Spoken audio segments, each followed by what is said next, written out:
હાલો મિત્રો, આજે આપણે ઝિગઝેગ પેટર્નવાળું બ્લાઉઝ શીખશું. તો જો સૌથી પહેલાં હું આગળના ભાગમાં અસ્તર લગાવું છું. આવી રીતે મેં આગળના ભાગમાં અસ્તર લગાડ્યું છે. ત્યાર પછી પ્રિન્સેસવાળા ભાગમાં અસ્તર લગાવું છું. એ લાગી ગયું છે. હવે આગળનો ભાગ પ્રિન્સેસને મેનવાળો બે જોઈન્ટ કરી લઉં છું. ત્યાર પછી જો બેક સાઈડમાં મેન ભાગ અને અસ્તર બે સાથે જોઈન્ટ કરું છું.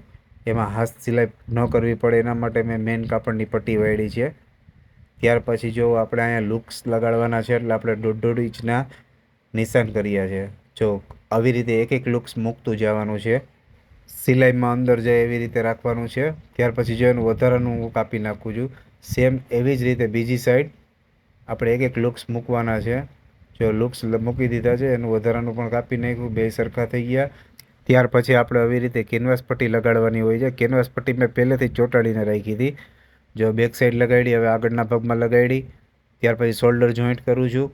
જો શોલ્ડર કરી, સ્લીવલેસ બ્લાઉઝ છે એટલે મૂંઢામાં હાથ સિલાઈ પટ્ટી આવશે, એટલે ઉરેપ પટ્ટી લગાડીએ છીએ આપણે ત્યાં.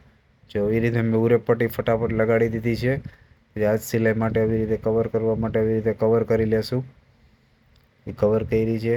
ત્યાર પછી એમાં ફાક લગાડી. હવે આગળ આવશે નીચે, આગળના ભાગમાં નીચે અલગથી પટ્ટી.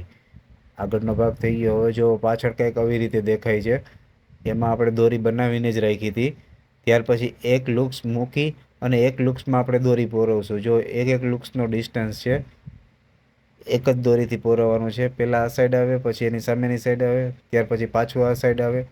એવી જ રીતે સેમ. જો ઉપર આપણે પહોંચી ગયા છીએ, ત્યાંથી ફરી આપણે પાછું સામેની સાઈડથી જે જગ્યા ખાલી હતી ત્યાં આવે લઈ લેવાની.